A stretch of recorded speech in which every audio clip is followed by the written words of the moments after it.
Malayalam actress और singer हैं पवित्रा मेनन। हाँ। इन्होंने करीब 3-4 दिन पहले इन्होंने जब परम सुंदरी का ट्रेलर रिलीज़ हुआ था, हाँ। टीज़र रिलीज़ हुआ था, जो भी ट्रेलर टीज़र, तो उसकी आलोचना की थी उन्होंने, हाँ। कि भाई उसमें ये जो जाह्नवी कपूर मलयालम लड़की बन के आ रही हैं और हुँ। जिस तरह से मलयाली बोल रही हैं, जो एक्सेंट है उनका, और वो सिर्फ़ वो डांस ही नहीं करती रहती वो लड़कियाँ, उसको क्रिटिसाइज़ किया था और उसका अपना रिव्यू करते हुए ट्रेलर टीज़र का, कुछ थोड़े से ग्लिम्प्स इसके जो थे वो यूज़ किए थे। फिर उनको पता चला कि भाई वो इंस्टाग्राम पे लगाया था, तो इंस्टाग्राम से हटा दिया गया।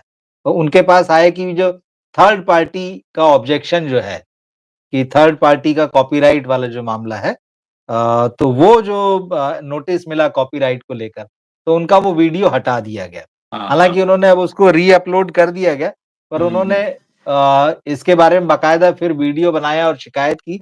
मैंने देखा उनका बयान और उन्होंने बड़ा सही हाँ, कहा कि हर मलयालम बोलने वाला जो है हर समय मोहिनीअट्टम नहीं करता रहता और हर बिल्कुल, सिख जो है हर समय भांगड़ा नहीं करता रहता और बिल्कुल। हर बंगाल में रहने वाला हर समय रसोगुल्ला नहीं खाता रहता। तो मुझे लगता है कि पवित्रा मेनन ने बड़ा सही मुद्दा उठाया। मुझे इस पूरे ज़िक्र में याद आ रही है एक फ़िल्म मैरी कॉम। तो मैरी कॉम हाँ, जब बनी थी तो किसी नॉर्थ ईस्ट चेहरे को ना लेकर प्रियंका चोपड़ा को लिया गया था और ये बहुत हैरानी वाली बात थी कि अ, एक ऐसे चेहरे को मौका दिया गया जो पॉपुलर तो था, लेकिन उसका नॉर्थ ईस्ट से कोई संबंध नहीं था और आप ऐसा इसलिए कर रहे थे ताकि फ़िल्म को लोग देखने आएँ। तो कहीं न कहीं आप कहानी नॉर्थ ईस्ट की कह रहे थे, पर आपको बिल्कुल, भी उस चेहरे को दिखाने से परहेज़ था। तो क्या सही मायने में आप कहानी कह पा रहे थे? आप सही। जो गाथा गा रहे थे मैरी कॉम की, वो क्या बिल्कुल, आपने गाथा गाने का सही तरीका चुना? क्योंकि आप तो खुद ही परहेज़ कर रहे थे नॉर्थ ईस्ट का चेहरा दिखाने से ताकि आपकी फ़िल्म को सफलता मिल जाए। यानी कहीं न कहीं आप अपने उस कर्म के प्रति भी ईमानदार नहीं थे। अगर आप अपनी फ़िल्म को सफल बनाना चाहते हैं, तो आप उसमें सारे मसाले डालेंगे, मैं एग्री करता हूँ इस बात से। उसमें ऑथेंटिसिटी का मसाला भी तो डालेंगे। बिल्कुल ठीक आज बात है। अगर मुझे शहीद भगत सिंह जी पर फ़िल्म बनानी है, तो मैं उसी तरह जैसे वो हैट पहना करते थे, उनका जो मूंछें रखने का स्टाइल था, मैं वही रखूँगा ना। मैं उन्हें ठीक, और किसी रूप में नहीं दिखा सकता। तो मैं जिसकी कहानी कह रहा हूँ, उसके उसके साथ भी मुझे ऑथेंटिक होना पड़ेगा या फिर हम वो नकली मूंछ लगाकर अक्षय कुमार की तरह पृथ्वीराज बनाएँ, 3 महीने में। तो हम जब ईमानदारी नहीं है तो और ये बहुत सही मुद्दा पवित्रा मेनन ने उठाया है कि जब आप एक कहानी कह रहे हैं मलयालम लड़की की, केरला में रहने वाली लड़की की, तो क्या केरला में एक्ट्रेसेस नहीं हैं? या बॉलीवुड को इस बात का गुमान है कि सारे अच्छे एक्टर्स उन्हीं के पास हैं, जबकि वो पूरे के पूरे नेपो किड्स से भरे हुए हैं। तो बहुत अच्छा मुद्दा उठाया है पवित्रा मेनन ने और मैं कहूँगा कि ऐसे मुद्दे उठाने की ज़रूरत है भी। पहले भी मुझे याद है कि जब मैरी कॉम बनी थी तब भी इसको लेकर विवाद हुआ था और तब भी इस पर बातें हुई थी और ये होना बहुत ज़रूरी है। कहीं न कहीं आपने जो इस शब्द इस्तेमाल किया कि बॉलीवुड की दादागिरी, तो हाँ, ये दादागिरी तो यहाँ पर दिख रही है। बिल्कुल। क्योंकि अगर आप ऑथेंटिक तरीके से कहानी नहीं कह रहे हैं, तो लोग तो आप पर उँगलियाँ उठाएँगे और ख़ासकर इस दौर में, जब आपके सबसे बुरे दिन चल रहे हैं। तो इस समय तो आपको हर कोई आईना दिखा के जा रहा है। तो सोचना चाहिए इस पर। नहीं, आईना दिखाने की कोशिशें हो रही है, पर आपको देखना चाहिए ना, इसका मतलब है कि हाँ, आपको रियलाइज़ नहीं हो रहा अंदर। अगर कोई आपको सही सलाह दे रहा है, सही बता रहा है कि भाई ये कमी है आप में, तो आप हाँ, उसको एक्सेप्ट करेंगे कि नहीं करेंगे? कि बिल्कुल, आप उसकी बिल्कुल। आवाज़ को बंद कर देंगे? ये चीज़ जो है हमने पहले भी देखी, इससे पहले भी, जैसे बहुत सारे यूट्यूबर्स की कई फ़िल्मों को लेके बड़ी शिकायत होती है, जो ख़ास तौर पे जो बड़ी फ़िल्में होती है, उनका टीज़र या ट्रेलर का कोई हिस्सा यूज़ कर लिया जाता है और हाँ, अगर वो क्रिटिसाइज़ कर रहे हैं, तो स्ट्राइक भिजवा दी जाती है हुँ, उनके चैनल पर। तो ये इस तरह की भी शिकायतें आई कि भाई मेकर्स ने ऐसा भी किया है। तो जी, बात तो ये है कि आप कहते हैं कि हम पैन इंडिया सिनेमा की तरफ बढ़ रहे हैं, या आप बॉलीवुड को ऐसा मत बोलिए कि बॉलीवुड और हिंदी फ़िल्म इंडस्ट्री है। जब संकट आया तो आप एकदम से हो गए कि नहीं, हम तो सारी इंडस्ट्रीज़ एक ही हैं। आपके सारे हीरो हीरोइन जो है वो साउथ भाग रहे हैं कि वहाँ काम करेंगे, वहाँ की फ़िल्मों में करेंगे, वहाँ के डायरेक्टर्स के साथ करेंगे, वहाँ के एक्टर्स को लेके आएँगे। आप वार 2 में भी लेके आए, चलो तेलुगु तक जो है पेनिट्रेट किया तो चाह रहे हैं कि नहीं यार हम चाहते हैं, लेकिन आप अपना हाथ ऊपर रखना चाह रहे हैं।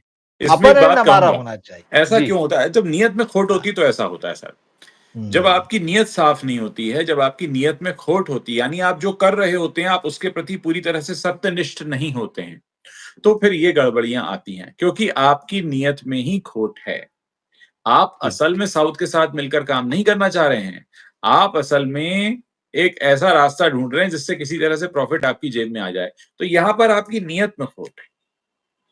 और ये जो वो नीयत में खोट है, इसी पर उन्होंने टॉर्च की रोशनी मारी है पवित्रा मेनन ने कि भई चोर जो होता है ना, रात में चौकीदार की टॉर्च से डरता है। तो ठीक ये बात। एक एक एक बहुत ही अच्छा विजिलेंस दिखाया पवित्रा मेनन ने कि जो इस बात को कहा, वरना सोचिए इतने सारे साउथ में एक्टर एक्ट्रेसेस हैं, किसी ने बात नहीं कही, लेकिन पवित्रा मेनन ने सामने आकर ये बात कही। उन्होंने टॉर्च मारी है, भागते चोर के ऊपर जब टॉर्च पड़ती है तो उसको समझ में आता है कि यार मेरी चोरी पकड़ी गई है।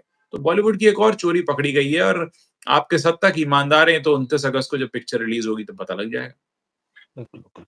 जो बात आपने कही तो मुझे एक और बात याद आई कि इस समय ए.आर. मुर्गादौस की भी चर्चा हो रही, खबरें आ रही है। हुँ। सिकंदर जो इस साल की बड़ी फ्लॉप है, सलमान खान के साथ उन्होंने बनाई।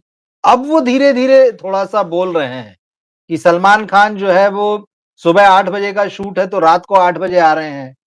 तो सलमान देखिए, खान के साथ मुर्गदौस जैसे लोग हाँ। अपनी फेलियर के लिए खुद ही रिस्पॉन्सिबल हैं। ऐसा मैं नहीं, इसलिए बिल्कुल कह है। रहा हूँ, क्योंकि हुँ, मुर्गदौस ने जब सलमान खान के साथ वो इंटरव्यू किया था, तो उनकी वो बॉडी लैंग्वेज जिसमें आमिर खान भी हाँ, बैठे थे और सलमान बैठे थे, सलीम, मुर्गदौस की वो जी। बॉडी लैंग्वेज बता रही थी कि इन्होंने तो क्या ही डायरेक्शन दिया होगा सलमान खान को। हुँ, जब आप नतमस्तक हो जाते हैं, जब आप घुटने पर आ जाते हैं, जब आप नीचे झुक जाते हैं, जब आपके अंदर रीढ़ नहीं रहती, तो आप फिर इस तरीके का काम करते हैं कि आपको लगता है कि सलमान खान आकर खड़े हो जाएँगे, तो हर पिक्चर में तो सलमान खान घर पे क्यों रहते हैं? वो तो कैमरे के सामने चौबीसों घंटे खड़े रहें, पिक्चर बनती रहेगी, हर 3-3 घंटे पे हम काट के निकलते रहेंगे। आओ रामलाल आओ, श्यामलाल आओ, फलाने आओ, होता रहेगा।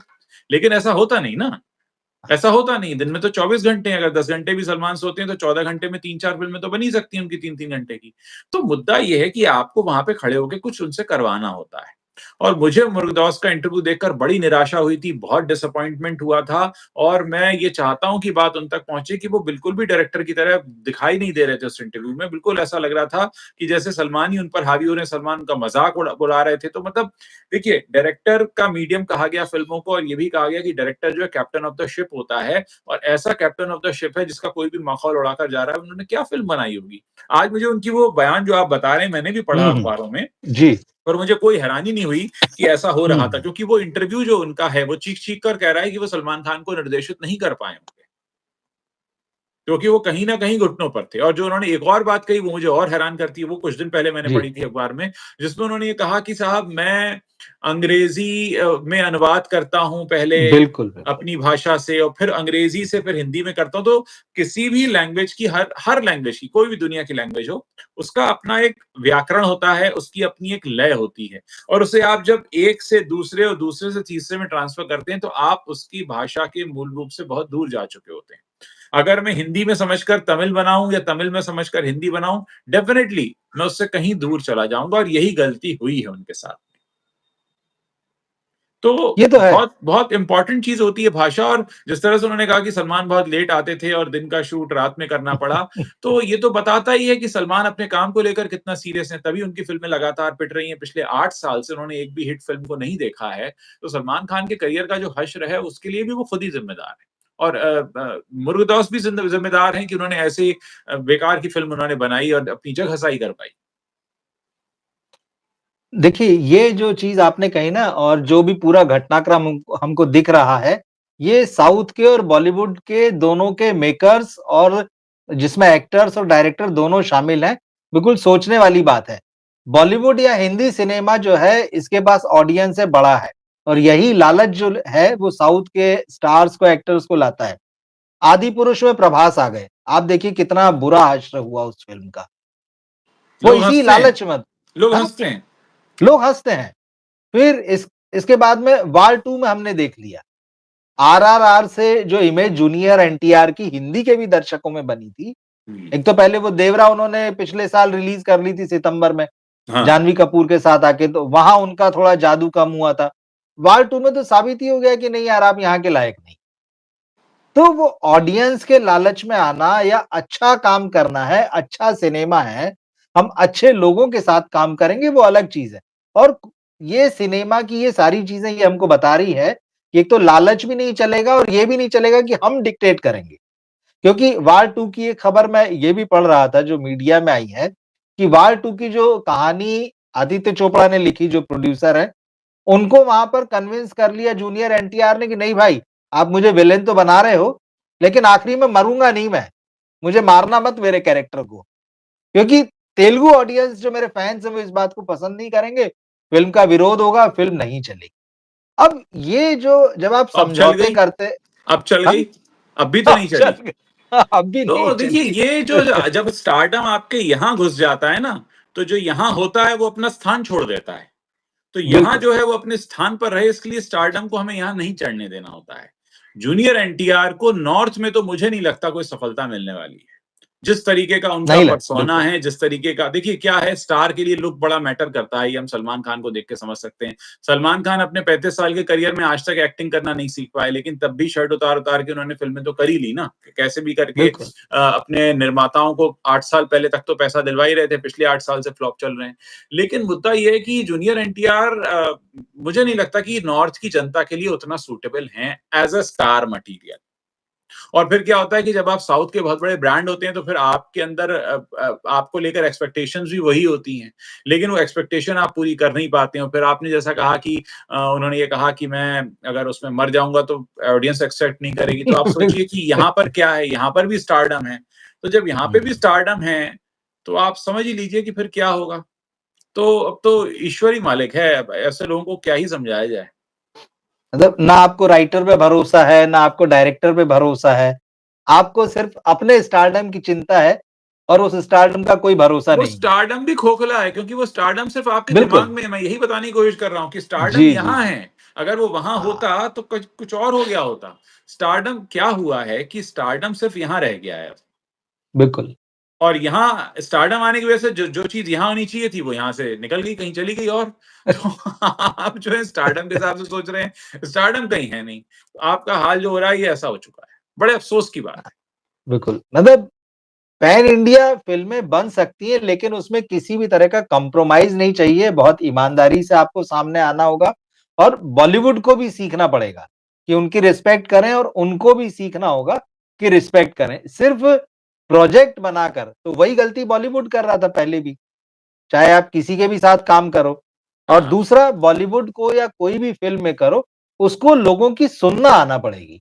मतलब अगर जब तक आप सुनेंगे नहीं, अमल में नहीं लाएँगी क्या गलतियाँ कर रहे हैं और अगर आपको पैन इंडिया फ़िल्म बनानी है, तो आपको कास्टिंग भी वैसी ही करना पड़ेगी। ये समझना पड़ेगा। मैं तो सबसे पहले एक ही बात कहूँगा, ईमानदारी रखनी पड़ेगी। बिल्कुल, बिल्कुल, हम ठीक, ये ठीक। कर दें तो पिक्चर हिट हो जाए, ये हटा दीजिए आप कि ये कर दें तो पिक्चर हिट हो जाए। आप इस हिसाब से सोचिए कि ये हमारी कहानी की ज़रूरत है, ये कहानी कहने के लिए हमें ये वाली चीज़ ज़रूर लगेगी। फिर उसमें मत सोचो कि आप किसी साउथ वाले को ले रहे हो कि ईस्ट वाले को ले रहे हो कि नॉर्थ वाले को।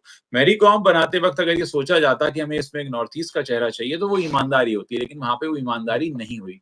तो जब-जब ईमानदारी हटती है देखिए, ये जो प्रकृति है, ये जो प्रकृति की सत्ता है, ये सच्चाई और ईमानदारी पे चल रही है, इसीलिए दुनिया ज़िंदा है, वरना तो आपको पता ही है कितने विश्व युद्ध और कितनी कुछ चीज़ें होकर खत्म हो गई। लेकिन अगर हमें इस दुनिया को ज़िंदा रखना है, वो दुनिया चाहे फिर आपकी कहानी कहने की हो, कविता कहने की हो, फ़िल्म बनाने की हो, राजनीति करने की हो, चाहे किसी तरीके की हो, तो उसमें सच्चाई और ईमानदारी बहुत ज़रूरत होती है। अगर आप सच्चाई और ईमानदारी से काम नहीं करेंगे, तो वो काम कहीं न कहीं डिरेल हो जाएगा। आप बताइए ना कोई कोई ऐसा फ़िल्म सिनेमा बताइए जो बेईमानी के हिसाब से बनाया गया और चल गया। कहीं न कोई निष्ठा रही, तभी वो उसको आगे लेकर जा पाया।